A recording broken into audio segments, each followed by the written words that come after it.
오늘 말씀은 전체 누가복음 전체의 한 부분에 있는 말씀이에요. 그래서 떨어져 있는 말씀이 아니고 사실은 이 16장에 있는 이 전체 말씀 속에서 우리가 아는 것처럼 15장 1절과 2절의 연장선상에 있다는 거예요. 그건 뭐냐면 바리새인들이 있었죠. 그리고 세리와 죄인들이 있었습니다. 근데 바리새인들이 문제 제기를 했죠. 어떻게 그렇게 죄인들과 함께 식사를 할 수 있느냐라고 했더니 15장부터 계속해서 주님이 말씀을 하고 계시는 거예요. 오늘 이 16장 19절에 있는 말씀은 14절에 있는 말씀, 다시 말해서 누구에게 말씀하고 있냐면 바리새인들에게 얘기하고 있어요. 근데 그 바리새인들이 어떤 사람이냐면 누가의 저자의 눈에는 바리새인들은 돈을 좋아하는 자들이라 이렇게 시작해요. 그러니까 뭐 바리새인들 중에서도 경건한 사람들이 있었겠죠. 그러나 그들이 가지고 있는 대부분의 사람들은 돈을 좋아하는 자들이다 이렇게 얘기하고 있습니다. 16장 전체가 돈에 관련된 이야기를 했잖아요. 그런데 우리가 이해할 수 있는 말씀 중에 하나가 18절에 있는 말씀이었어요. 보통 아내에게 얘기하는 이야기인데 오늘은 이 18절에 있는 말씀은 남편에게 얘기하는 거죠. 그런데 그 남편에게 얘기했던 가장 중요한 핵심이 뭐냐면 버리는 자 그리고 그 버리는 자와 결혼하는 자 모두가 다 간음이라고 얘기하는 거죠. 신랑이신 예수 그리스도가 그분은 이 돈을 좋아하는 바리새인들을 외면하고 또 그들을 심판하고 또 저주하기를 원하신 게 아니고 그들을 버리지 않겠다 그런 각오를 하고 계신 거예요. 근데 문제는 뭐냐? 그들이 돌아와야죠. 돈과 하나님을 겸하여 섬길 수 없기 때문에 그들에게 돌아오라고 이야기하시는 거예요. 그럼 오늘 이 19절부터 31절까지의 이 말씀 비유입니다. 근데 이 말씀의 주제가 도대체 뭘까? 이것도 사람들이 이 말씀 가지고 여러 가지 해석들이 있어요. 그런데 오늘 이 말씀의 가장 중요한 키워드는요. 30절에 있는 말씀입니다. 30절 이르되 그렇지 아니하느니라 아버지 아브라함이여 만일 죽은 자에게서 그들에게 가는 자가 있으면 회개하리이다. 그러면 이 비유는요. 회개를 얘기하고 있어요. 예수님은 남편으로서 또 고아와 과부와 나그네라고 하는 이스라엘에 가지고 있는 자기의 정체성이 있잖아요. 그럼 고아에게는 아버지가 필요한 거고 과부에게는 신랑이 필요한 거고 나그네에게는 그 집을 마련해 줄 주인이 필요한 거예요. 그러면 하나님 아버지가 되시고 또 신랑이 되시고 그리고 영원한 하나님 나라의 집의 주인이 되셔서 그들을 환대하기를 원하시는 거예요. 그러니까 그들이 돌아오기를 원하시는 거죠. 그래서 오늘 이 비유의 가장 중요한 핵심의 이 주제는 회개입니다. 그들이 회개하라는 거예요. 돈을 좋아하는 바리새인들에게 돈을 좋아하는 우리들에게 또는 물질 세계에서 살기 때문에 물질을 떠나서 살 수 없는 우리들에게 회개하고 돌아오라 이렇게 말씀하고 있는 겁니다. 그러면 당연히 회개하고 돌아와라. 뭐 예를 들면 예수님의 첫 번째 메시지가 그랬잖아요. 천국이 가까우니라 회개하고 돌아오라는 거잖아요. 그러면 이 천국이 가깝고 회개를 하라고 하는 것으로 그냥 말씀만 하시면 되는데 왜 이렇게 길게 비유로 말씀하셨을까라고 생각해 보면 이 비유 속에는 회개를 하지 못하는 세 가지 장애가 있다는 거예요. 사람들이 가지고 있는 어떤 선입견인 거예요. 편견이에요. 그렇기 때문에 그 선입견과 편견을 뛰어넘지 않으면 우리는 회개할 수 없다. 그 얘기하고 있는 겁니다. 대부분의 사람들이 이 이야기가 부자와 거지 나사로, 그러면 대부분이 뭐에 사로잡혀 있냐면 대부분이 돈 있는 사람, 돈 없는 사람. 예를 들면 가난한 자는 복이 있나니 천국이 저일 것이다 라고 하는 이 말씀 때문에 대부분의 사람들이 기독교인은 가난해야 되는 건가? 이렇게 생각하는 거예요. 부자는 죄인가? 그렇게 생각하는 거죠. 그런데 오늘 이야기도 그렇게 읽혀질 수 있는 말씀이에요. 무슨 말이냐면 부자는 당연하게 그 당시의 사람들에게는 천국을 가는 게 당연한 거였어요. 그런데 이 이야기 속에 오히려 음부라는 것이 가장 어둠의 장소, 어둠의 공간이에요. 우리가 얘기하는 지옥이라는 게 땅의 감옥이잖아요. 근데 그 땅의 감옥이라는 게 음부의 상징이에요. 그러니까 깜깜한 곳, 어두운 곳이라는 의미가 있어요. 그러니까 부자는 음부에 갔고요. 거지 나사로는 오히려 아브라함 품에 있다. 이렇게 얘기하고 있어요. 그러면 사람들이 이게 그냥 뭐랄까 즉각적으로 이해하면은 그냥 부자도 이 음부에 갈 수 있고 가난한 자도 또 천국에 간다 이렇기보다는 부자가 악한 건가? 가난한 자가 선한 건가? 이렇게 또 생각할 수 있다는 거예요. 그런데 그런 말씀이 아니라는 거예요. 오늘 이 비유에 있는 말씀은 사실은 그 세 가지, 회개할 수 없는 세 가지의 장애물, 세 가지의 어떻게 보면 넘을 수 없는 그 장벽들이 있는데 그 회개하려면 그 편견과 그 장애물을 뛰어넘어야지만 우리가 온전히 회개할 수 있다. 이렇게 말씀하고 있어요. 자, 그렇게 하려면 제가 설교가 너무 어렵다고 그러니까 제가 쉽게 아주 포인트만 얘기해 드릴게요. 여러분 눈이 열리셔야 되는 거예요. 눈이 열리지 않으면 우리가 믿음은 귀에서 열리잖아요. 들리잖아요. 그러니까 들음에서 믿음이 생기는 거잖아요. 그런데 그 믿음이라는 것이 결국에서 어떤 것이 있었냐면 눈이 바뀌는 거예요. 눈이. 바울이 예수님을 만났어요. 빛이신 예수님을 만났는데 그 빛이신 예수님을 만나는 순간에 눈이 멀었어요. 근데 그 눈이 멀은 상태에서 뭐가 떨어지냐면 눈에서 비늘이 떨어졌다고 그래요. 근데 그 비늘이라는 게 뭐냐? 어떤 물체를, 어떤 사건을, 어떤 사람을 계속해서 왜곡되게 볼 수 있는 그런 장치들이에요. 여러분 생각을 해보세요.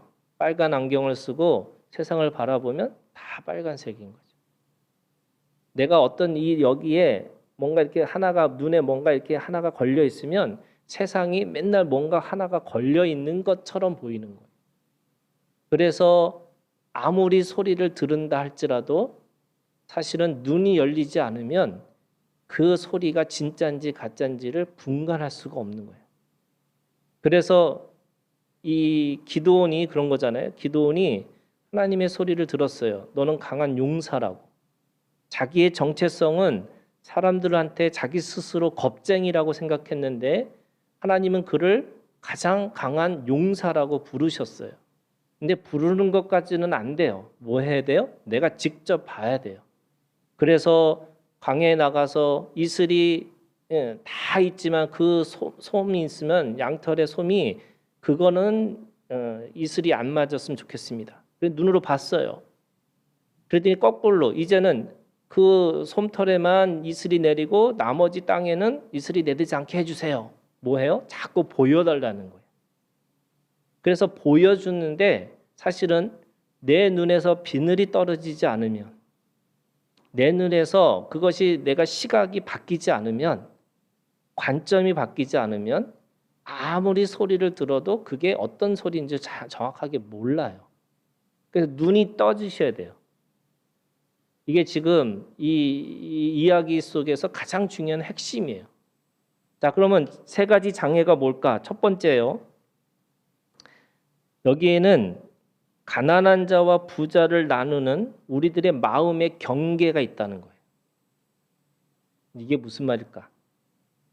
여러분, 물질 세계에서 부자냐 가난하냐 하는 거는 하나님 나라에서 구원을 받느냐 못 받느냐의 기준이 될 수 없잖아요. 우리가 너무나 잘 알고 있잖아요. 그래서 성경에도 부자들의 이야기가 많아요. 아브라함도 부자였고 이삭도 부자였어요. 그리고 우리가 잘 알고 있는 것처럼 다윗도 솔로몬이 가지고 있는 그 부는 세상에서 최고의 부라고 이야기할 정도로 부자였어요. 예수님의 사역하는 데서도 누가복음에 우리가 말씀을 봤지만 이 여자들, 돈 많은 여자들이 주님의 사역을 도와주셨어요. 더구나 예수님이 돌아가셨을 때에 아리마대 요셉이라고 하는, 근데 성경에 뭐라고 했어요? 부자라고 되어 있어요. 그러니까 부자 아리마대 요셉이 그 무덤을 준비하고 예수님의 그 죽음을 예비했어요. 무슨 말이냐? 부자냐 가난한 자냐가 아니에요. 그런데 우리의 마음이 어떤 것이 있냐면 우리가 가지고 있는 경계가 있어요. 어떤 경계가 있냐면 부자냐 가난하느냐, 무슨 말이냐면 내가 돈이 있느냐 없느냐라고 하는 것에 매여 있다는 거예요. 그게 뭐예요? 거기서 오늘 이 말씀 속의 경계선이 어떤 거냐면 오늘 이 말씀에서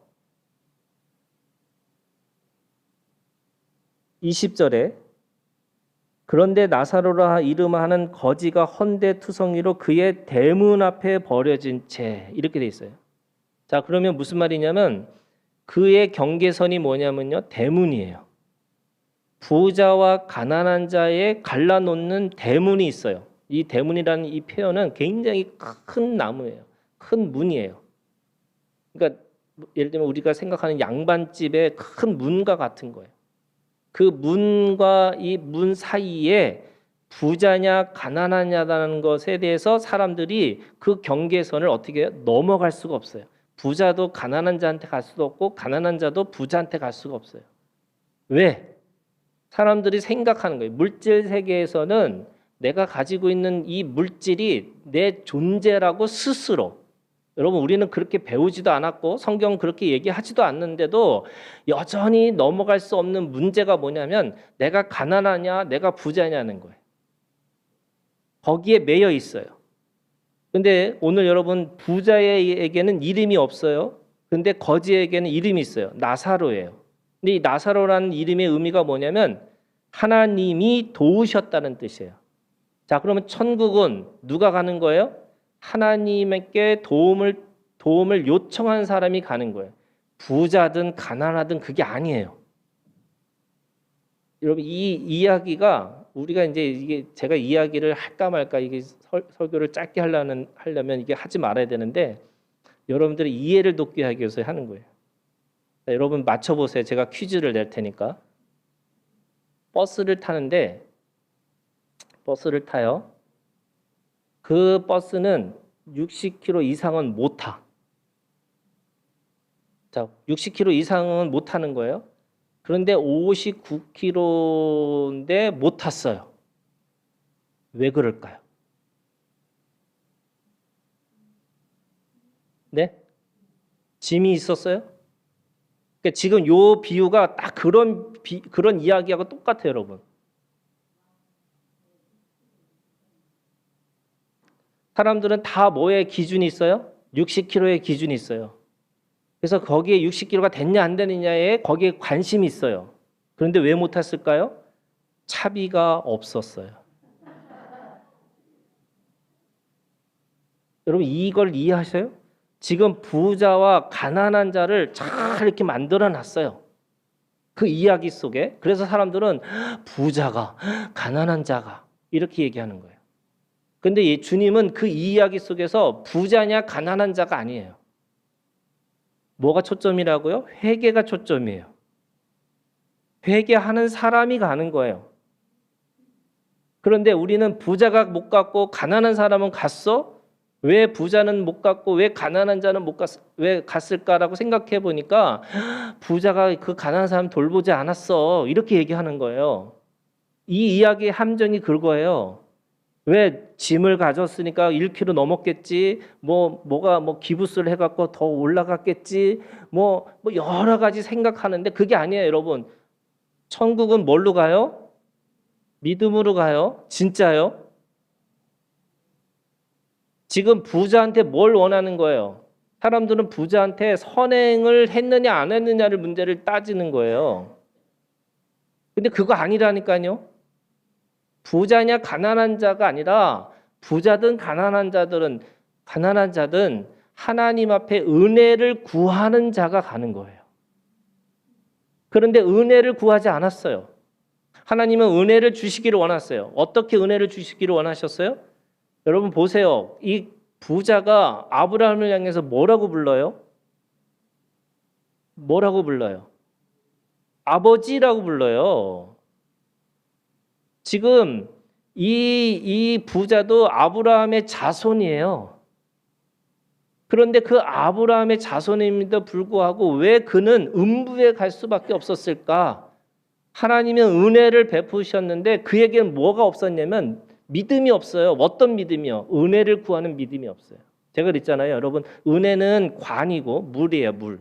그러면 그 물을 제대로 받는 게 뭐냐? 믿음이라는 관이 필요하다는 거예요.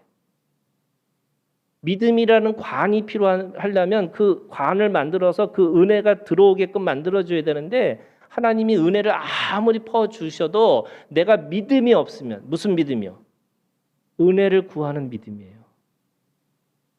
왜 이 부자는 은혜를 구하는 믿음이 없었을까요? 이게 오늘 말씀의 주제예요. 1절에 19절에 보세요. 한 부자가 있어 자색옷과 고운 벨옷을 입고 날마다 호화롭게 즐기더라. 지금 이 부자는 어떤 사람이에요? 자색옷과 고운 벨옷의 마음을 빼앗긴 사람이에요. 이 사람은 은혜가 필요 없는 사람이에요. 왜? 옷에 관심이 있어요. 옷에. 여러분 자색옷이라는 게 얼마나 비싼 거냐면 이 겉옷을 만드는데 하나에 보통 지금 시가로 얘기하면 거의 1억 원 정도 되는 옷이래요.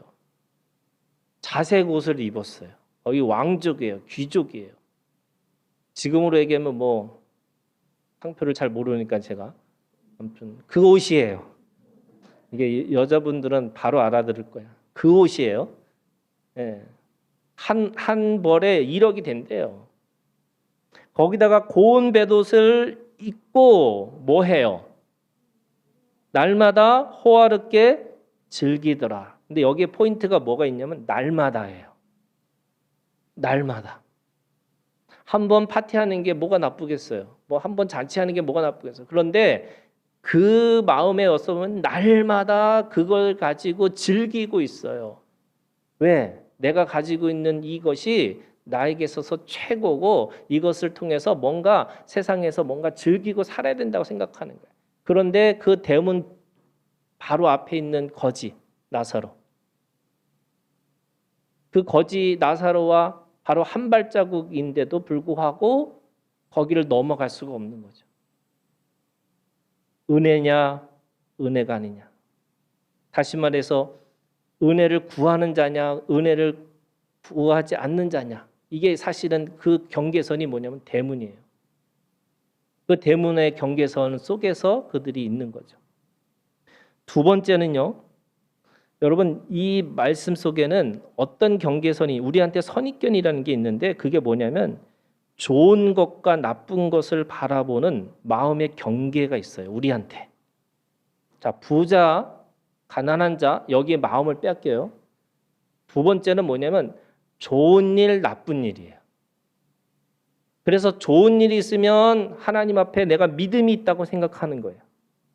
그래서 좋은 일이 있으면 내가 뭔지 또는 거기에 조상까지 가는 거죠. 조상에게 뭔가 나한테 있는 뭔가가 있나 보다 하고 생각하는 거예요. 근데 나쁜 일은요. 똑같아요. 이것도 무슨 내가 조상의 죄가 있는 건지 내가 무슨 뭐가 있는 건지 계속 자기를 들여다보면서 좋은 거 나쁜 것이라고 하는 선입견이 있어요. 우리한테. 그래서 여러분 나쁜 거를 받기를 원하세요? 아니죠. 사람들은 다 좋은 걸 바라는 거예요. 그러니까 좋은 것 나쁜 것에 마음이 있어요. 그 마음에 가지고 있는 선입견, 편견들이 있다는 거예요. 그런데 그 사이가 어떤 사이냐? 26절에 있는 말씀에 보시면 그뿐 아니라 너희가 우리 사이에 큰 구렁텅이가 놓여 있어. 이게 지금 아까는 경계가 뭐예요? 경계가 대문이었어요. 그런데 지금 경계는 뭐냐? 큰 구렁텅이에요. 지금 거지와 이 거지 나사로와 부자의 사이가 큰 구렁텅이에 그 간격이 있다는 거예요. 근데 그 간격이 어떤 이유냐? 자, 오늘 이 아브라함이 뭐라고 얘기하냐면요. 25절. 아브라함이 이르되 너는 살았을 때 좋은 것을 받았고, 이게 좋은 거예요. 나사로는 고난을 받았으니. 근데 이 고난이라는 걸 원어로 들어가면요, 나쁜 거예요. 원래 문자적으로 해석하면 나쁜 거예요. 그러니까 지금 이 고난이라는 이 표현은 이 번역을 하면서 의역을 한 거예요. 원래의 문자적으로 해석하면 이렇게 돼요. 너는 살았을 때 좋은 것을 받았고 나사로는 나쁜 것을 받았으니, 이렇게 된 거예요. 그러니까 지금 부자와 지금 이 거지 나사로에 가지고 있는 게 뭐냐면, 부자는 좋은 거 받았어요. 좋은 거. 그런데 거지 나사로는 나쁜 거 받았다는 거예요. 아니 근데 생각해 보세요. 나쁜 거 좋은 거 받았는데, 아니 그러면 내가 이 세상에서 좋은 거 받으면 이제 저 세상 가서는 받지 못할까? 우리 그런 얘기 많이 하잖아요. 여기서 받은 칭찬이 하늘나라에서 칭찬이 아니니까 오른손이 한 일 왼손 모르게 해라. 뭐 이런 얘기 듣잖아요. 그러면서도 사진 찍고, 그죠? 그리고 몰래 한 일이라고 하면서도 다 뭐 이렇게 사람들이 다 알게끔 해주는 거 있잖아요. 그런데 그럼 이게 무슨 뜻일까요, 여러분? 절대로 알리지 말라는 거예요? 아니면 이 세상에 나쁜 것만 받고 살아야 되는 거예요? 그게 아니잖아요. 오늘 이 말씀은 이렇게 돼 있어요. 사실은 제일 중요한 해석은 26절에 25절에 이 나사로의 고난을 지금 이거를 28절에 뭐라고 돼 있냐면 이렇게 돼 있어요. 내 형제 다섯이 있으니 그들에게 증언하여 그들로 이 고통받는 곳에 오지 않게 하소서. 그러니까 부자는 고통이고 나사로는 고난이에요. 그럼 이 고난과 고통의 이 차이가 왜 나올까라고 생각해 보면 사실은 이렇게 돼 있어요. 25절에 너는 살았을 때에 너의 좋은 것을 받았고, 이게 이제 소유격으로 돼 있어요. 너의 좋은 거. 그런데 나사로는 왜 이 지금 한글 성경에는 나쁜 것이라고 표현 안 하고 왜 고난이라고 했을까? 소유격이 빠져 있어요. 그러니까 이게 헬라어는요, 주어, 동사, 목적어, 성수 이게 정확하게 일치가 돼 있어요. 그러니까 소유격이 빠져 있다는 말은 일반적으로 나쁜 거예요. 그런데 좋은 거는 뭐냐? 부자에게 자기에게 좋은 거예요. 그러니까 자기에게 좋은 것과 일반적으로 나쁜 것이 뭘까? 그게 지금 이 해석한 사람이 뭐라고 했냐면 그걸 고난이라는 거예요. 하나님의 일을 하다가 거지 나사로는 그런 거예요. 하나님의 일을 하다가 어쩔 수 없이 이 세상에서 당할 수밖에 없는 나쁜 일을 당하고 그렇게 된 거예요. 우리가 거지 나사로 이 거지라고 생각하면 어떻게 해요? 게을르다. 또는 뭔가 자기가 잘못해가지고 잘못 투자를 했던 뭘 했던 저 사람이 실수를 해서 저렇게 된 거다. 도대체 무슨 죄가 있길래 뭐 이렇게까지 가는 거잖아요. 그런데 이 거지 나사로는 뭘 했어요? 고난을 받았는데 자기에게 나쁜 일이 아니라 공적으로 객관적으로 나쁜 일을 당해서 거지가 된 거예요. 이게 무슨 말이냐면 여러분 유대교를 한마디로 얘기하면 잘된 교회예요. 무조건 잘 돼야 돼요. 근데 여러분 기독교는 반드시 고난의 삶이 있다는 거예요. 고난의 삶을 회피하거나 우리가 그 삶에 대해서 나쁜 것을 받는 것에 대해서 여러분 내가 저주라고 죄라고 생각하면 기독교가 될 수가 없어요. 왜요? 주님이 그러신 분이었어요. 주님은 애매하고 이해되지 않고 설명되지 않는 고난 가운데 들어가셨어요. 더구나 남의 죄를 뒤집어 쓰셨어요. 그것이 기독교예요. 우리는 우리가 정의롭고 우리가 의롭다라고 하는 걸로만 살면 안 되는 거예요. 그게 우리가 가지고 있는 이 선입견이 있는 거예요. 뭐냐면 좋은 거는 좋은 거고 나쁜 건 나쁜 거라.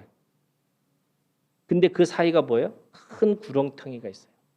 도저히 넘어갈 수 없는 구렁텅이. 내 마음에 나쁜 거는 죽었다 깨도 안 받으려고 하는 내 마음이 있어요.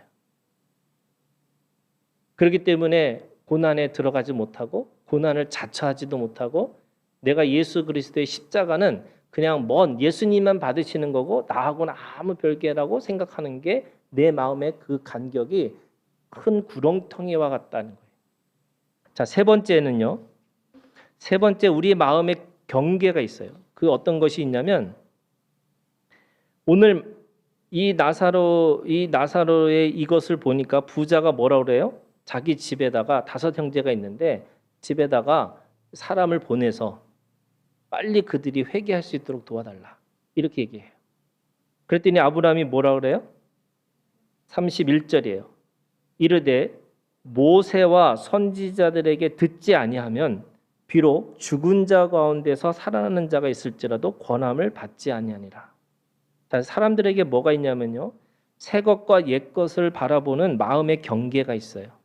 그게 죽느냐 사느냐의 똑같은 경계인데 무슨 말이냐면 사람들은 내 옆에 있는 친구나 옆에 있는 살아있는 사람들이 얘기하는 건 잘 듣는데 뭐예요?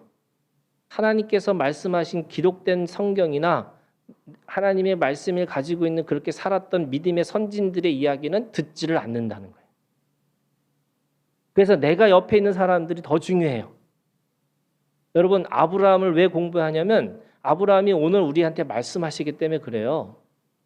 왜 우리의 모세를 공부하느냐면 모세가 오늘 나한테 말씀하기 때문에 그런 건데 아브라함도 그렇고 모세도 그렇고 다 옛날 사람이야. 나하고 상관없는 사람이야.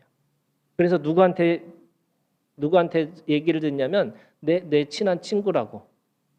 예.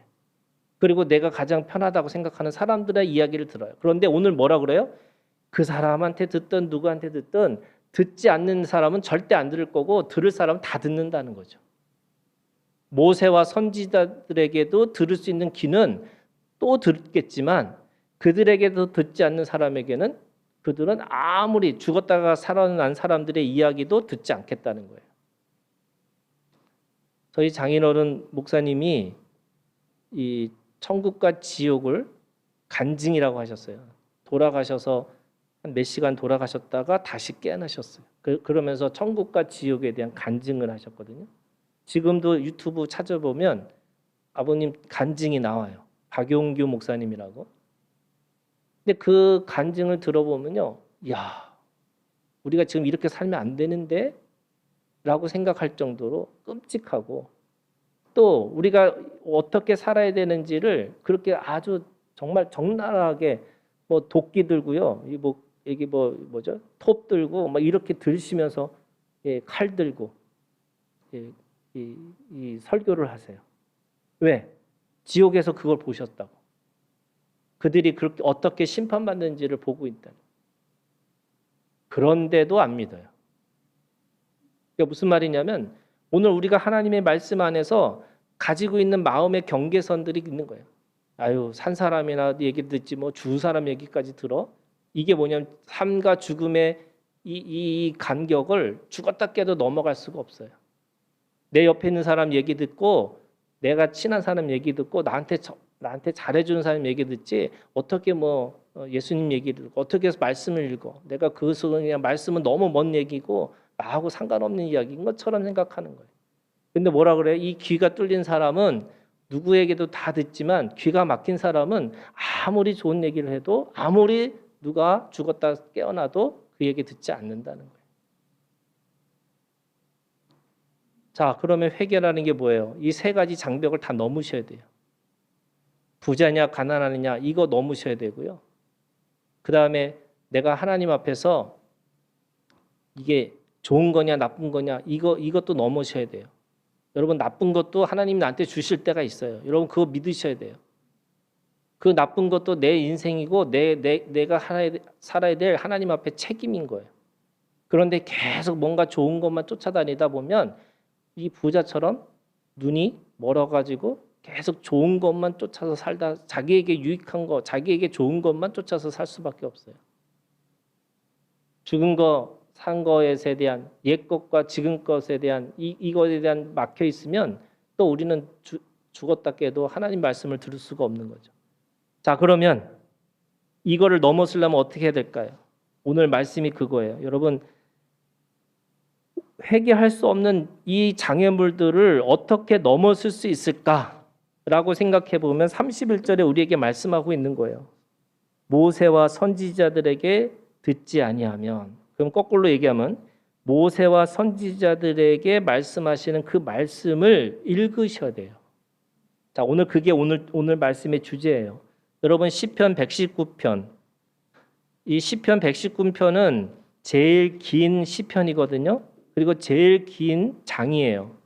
근데 오늘 이 119편에서 말하는 전체 주제가 뭐냐면 말씀이에요. 근데 오늘 이 말씀 안에서 우리가 읽은 이 말씀이 시편의 말씀에 보시면 17절에서 24절, 17절에 이렇게 시작해요. 주의 종을 후대하여 살게 하소서. 그리하시면 주의 말씀을 지키리다. 내 눈을 열어서. 자, 말씀의 눈이 열리셔야 되는데 주의 율법에서 놀라운 것을 보게 하소서. 이렇게 돼 있어요. 여러분 눈이 열려서 주의 말씀 안에서 놀라운 것을 봐야 된다는 거예요. 자, 그러면 사람들이 이 가지고 있는 우리가 물질 세계에서 살면서 가지고 있는 경계선들이 있어요. 여러분 이 경계선들을 넘어서려면 어떻게 되느냐? 댐은 어떻게 넘어가냐? 이 큰 구렁텅이 어떻게 넘어가냐? 죽음과 삶에 대한 이거를 어떻게 넘어갈 수 있을까? 사람들은 또 거기에 계속 뭔가 부자는 가난한 사람을 도와줘야 되고 가난한 사람들은 또 뭐 이렇게 되고 계속 그거 하잖아요. 그게 아니고요. 성경은 우리한테 말하고 있는 거예요. 그거 넘어가는 방법은 딱 한 가지밖에 없어요. 여러분 말씀이에요. 그러면 우리가 돈을 묵상하느냐, 좋은 거 나쁜 거 묵상하느냐, 아니면 내가 가지고 있는 어떤 이 문제 속에서 진짜 내가 어떻게 이 문제를 풀 것인가를 해서 누구한테 들을 것이냐 이게 아니고요. 여러분 말씀을 통해서 눈이 열리셔야 돼요. 그래서 오늘 말씀이 뭐라고 그러냐면 내 눈을 열어서 주의 율법에서 놀라운 것을 보게 하소서. 여러분 말씀을 통해서 놀라운 것을 보셔야 돼요. 말씀이 얼마나 이 생명력 있고 운동력이 있는 이것인지를 여러분 말씀을 통해서 아셔야 돼요. 그거 하려면 눈이 열려야 돼요. 눈이. 왜? 이 율법은 글로 된 거잖아요. 여러분 글로 된 말씀이기 때문에 눈이 열리셔야 되는데 놀라운 거라는 거예요. 근데 그 놀라운 게 첫 번째 뭐냐? 21절이에요. 주의 말씀을 떠나는 자들을 꾸짖는 소리를 듣게 해달라고 하는데 말씀 안에서 놀라운 것을 보게 해달라고 하는데 그 말씀이 회개를 촉구하는 말씀인데 여러분 돈보다 뭐가 보여야 되냐면 말씀이 보여야 돼요. 여러분 옷보다 말씀이 보여야 돼요. 날마다 즐기는 삶이 아니라 날마다 하나님의 말씀을 읽어야 되는 거예요.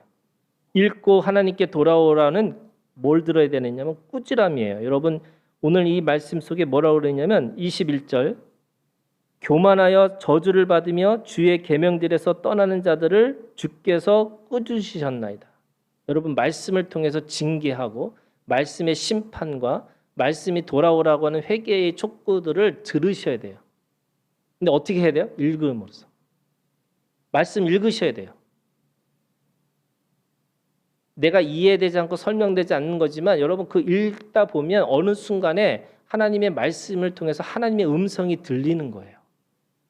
그래서 그 소리를 들어야지만 내가 그 속에서 그 모든 경계선을 넘어갈 수 있다는 거예요. 두 번째 23절이에요.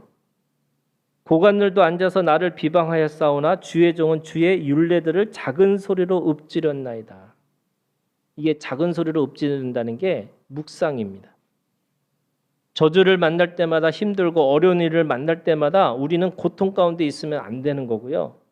여러분 믿음의 삶이 이 수고와 슬픔이 아니에요. 믿음의 삶은 기쁨과 평안이에요. 그러면 그 기쁨과 평안을 어떻게 하는 거냐? 우리가 그 말씀 안에서 그 말씀으로 극복하고 말씀에서 위로를 받고 말씀 안에서 승리하는 삶으로 살아야 되는 거죠. 근데 그거 하려면 어떻게 하냐면 내 입술에서 말씀을 가지고 여러분 계속 읊조리셔야 돼요. 이게 묵상이에요. 이게 나이가 드니까 혼잣말이 많아지잖아요, 여러분. 그냥 꿍시렁꿍시렁이라는 걸 표현하잖아요. 그런데 여러분 꿍시렁꿍시렁 하지 마시고 읊조리셔야 돼요. 말씀을 읊조리는 거예요. 이게 구약에서는요, 사람들이 손목에도 되고 이마에도 되고 자기가 어떤 문지방에도 되고 모든 곳에다가 말씀을 둬서 말씀을 보게 하고 말씀을 읊조리게 만든 거예요. 제가 늘 얘기하지만 우리가 어떤 사건을 만나고 어떤 상황을 만날 때마다 그 안에서 말씀이 있으셔야 돼요. 근데 그 말씀이 어떻게 있냐? 읊조리고 있어야 돼요. 그 읊조린다는 게 새김질하는 거예요. 말씀을 새김질해 해야지 그 모든 경계를 뛰어넘어갈 수 있어요. 마지막으로요. 오늘 말씀의 마지막은 24절이에요. 말씀의 증거들은 나의 즐거움이고 나의 충고자가 되어달라고 합니다. 여러분 말씀을 적용했더니 말씀의 성취를 내가 경험합니다. 어느 경우에는 실패도 합니다. 그럴 때마다 그 말씀의 실패가 나의 충고자가 되는 거죠. 그래서 말씀의 세계에서는 실패가 없습니다. 말씀을 지키고 살면 기쁨이지만 못 지키면 충고자가 되어서 다시 나를 깨닫게 하는 거예요. 이게 말씀의 선순환이에요. 여러분 말씀을 읽어요. 말씀을 읊조려요. 그리고 말씀의 기쁨을 알아요. 그런데 그걸 내가 잘 이해 못하고 내가 그 말씀에서 무너지면 말씀이 나를 충고해요. 그리고 다시 그 충고한 말씀을 읊조리고 살다 보면 다시 말씀의 기쁨을 회복하는 거예요. 그래서 그 말씀 안에서 산다는 것이 결국 여러분 돈을 사랑하지 않으려고 자꾸 돈 보면서 나 사랑하지 말아야지. 그게 아니에요, 여러분. 우리는 그냥 돈을 보기만 하고 계속 돈에 대해서 생각하면 여러분 그건 돈으로 살아가는 인생이에요. 제가 우스갯소리지만 여러분 부자로 살다가 이게 지금 음부에 갈 수도 있어요. 근데 더 불쌍한 건 뭔지 아세요? 가난하게 살다가 음부에 갈 수 있어. 왜 그럴까요? 그 거지 나사로가 은혜를 구하지 않고 내가 내 인생이 왜 이러지? 나는 왜 돈이 없지? 왜 난 돈 없을까? 어떻게 하면 돈을 벌 수 있을까? 계속 인생이 뭐예요? 돈을 묵상하고 살아요. 그래서 여러분 제일 불쌍한 건 거지인데 음부에 간 거예요. 거지 중에도 다 아브라함 품에 가는 게 아니에요. 거지 중에도 거지 나사로만 간 거예요. 나사로가 뭐예요? 하나님이 도우셨다는 거예요. 하나님 앞에 위로를 받기를 원하고 하나님을 구하고 진리를 추구하면서 비록 가난하지만 내가 아무것도 없는 그래서 그 부잣집 대문 앞에서 빌 붙어서 살아가는 인생이지만 그는 그렇게 하나님을 구하고 살았던 인생이에요. 그게 나사로예요. 하나님의 은혜를 구하는 삶. 그래서 여러분 이 거지 같은 세상 우리 거지의 모습으로 살지만 꼭 아브라함 품에 들어가는 여러분 나사로가 되기 위해서 뭐 해야 돼요? 말씀 읽으셔야 돼요. 말씀을 읊조리셔야 돼요. 그리고 그 말씀의 맛을 아셔야 돼요. 그런데 이 자색옷과 고운 벳옷에 우리 마음을 빼앗기고 우리의 눈을 빼앗기는 그런 어리석은 이 부자가 되지 않기를 주님의 이름으로 축원합니다. 기도하겠습니다.